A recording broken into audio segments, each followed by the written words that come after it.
Welcome back to Tiki Taka Talk, and today's episode, I'm going to be predicting every single club's biggest flop player of the upcoming 2026-2027 season. All the big clubs from the top 5 leagues, who I think is going to absolutely get terrible. They're going to be terrible this season. Who I think is going to go in with high expectations and come out looking like they've lost their entire football personality. But we'll start off, as always, with Arsenal. And I think that their biggest flop will be Bukayo Saka. There's been many question marks on whether he's fallen off from being a star boy to now being just a star in the rough. But Saka, I do think he's not going to have the greatest season.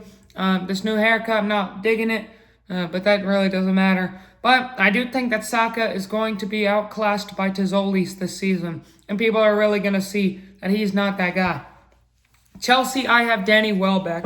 Now, many are saying that Jordan Henderson is going to flop. But I like Henderson because of the leadership capability. But there was no reason to sign Danny Welbeck. You did not need another Brighton striker, especially an old one. I mean, if you wanted João Pedro mentorship, you could have brought in any other striker that was actually good. But Welbeck, I think, is a flop. Liverpool, I have Jeremy Jacquet. I do think he's going to be a bad center back. He's going to be in that terrible back line of Liverpool, and I do think he's going to flop. Aston Villa, I have Matty Cash. Now, this Aston Villa team, I do think is going to be great off chemistry. They have fantastic players, but I do think Matty Cash is going to be a liability in that right back spot, and Aston Villa will sign a new one, maybe in January or next season. Manchester United, I have Benjamin Sesko.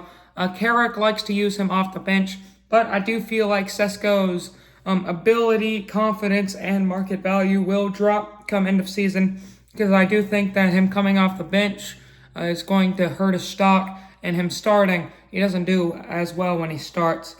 Manchester City, I have Buwadi. He hasn't officially joined yet, but he's very, very rumored to join.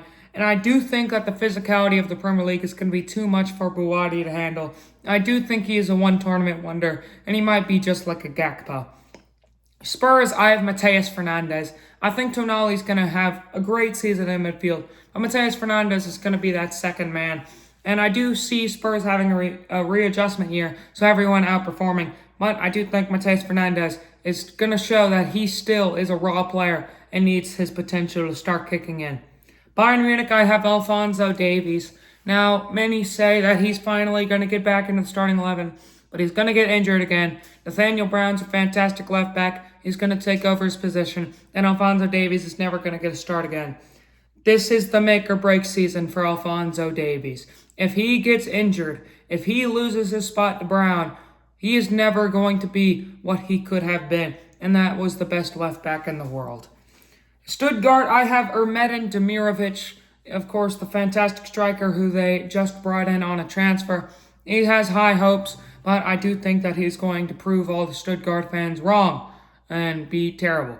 Hoffenheim, I have Fisnik Aslani. He's a decent little striker for them, but I do think he's going to have an off year, not score that many goals, and be replaced. Dortmund, I have Chuk Mekia. Fantastic player, but I don't think he fits into the system. He's going to try to be the backup for Julian Brandt, and Brandt is now gone, so he's going to have to fill that hole, and I don't think he's going to fill it well enough. Leipzig, I have Bit Schaubi, fantastic center back with loads of potential, but I think Esteve is going to be the better center back, and people's opinions on Bit Schaubi will go down come end of season. Leverkusen, I have Alex Garcia. There's a lot of tension between him and the club, whether he's going to stay or not. And I do think that's going to cause maybe a rift between player and club, and I think he's going to flop. Inter Milan, I have their new signing, Curtis Jones. I mean, he just isn't a Serie A player. He could be a Serie A MVP come end of season. I won't even be surprised. It's the Serie A. But for me, I think he's going to flop for Inter Milan. Napoli, I have Noah Lang. I think that everyone else for Napoli is going to have a decent season. And Noah Lang, I think, is going to be replaced by a bench player come end of season. AC Milan, I have Rafael Leao. This is the make or break season for Rafael Leao. He has had so many seasons being the star man of Milan, but now he's not the star man. They've got Goncalo Ramos. They've had Luka Modric. They just brought in Diego Moreira from Strasbourg. So Rafael Leao has more help than ever. But if he doesn't perform to what people expect of him this season, then he's a flop. Juventus, I have their new goalkeeper signing, Vicario. I think Di Gregorio is a fantastic keeper and should be starting, but Vicario just came on loan from Spurs, and I think that he's not going to have a good season, and he will be a bad keeper in the Serie A.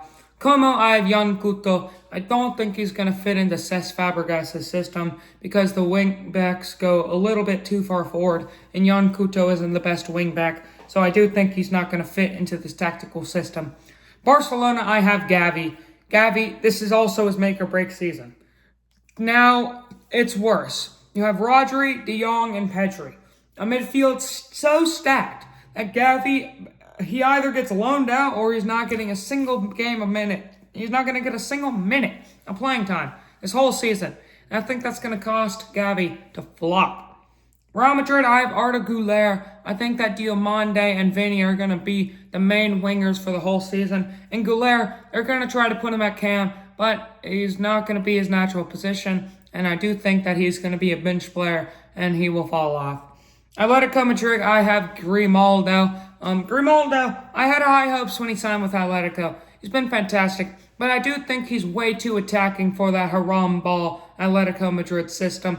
And I think that they either put him at left mid or it's not going to work because Grimaldo does not fit the tactical system of Simeone. PSG, I have Marquinhos. This is the season of the Marquinhos fall off. He's now turned in his 30s, I don't even know, 34, 35. He's way too old to be playing at a world-class level. And I think that Pacho is now officially taking the crown as the best center back for that PSG team. And Marquinhos is going to slightly fall off this season. Of course, the whole team is going to be good. But I do think Marquinhos is going to go down to like an 84 in FC 28. That's like the level I think he's going to be. And finally, Marseille, I think Quentin Timber falls off. Whether it's an injury or not good performances, I just don't feel like he's going to have the best of seasons for Marseille because, you know, he's Jurrien Timber's brother, and I think that puts a lot of heaviness on his shoulder to be the best brother, and I think he might going to fall off this season. But those are my predictions for every big club's flop of the season. This has been Tiki Taka Talk Show and Gaming. Make sure to subscribe, and next we got the Barcelona episode 37, so make sure to tune in for the next one.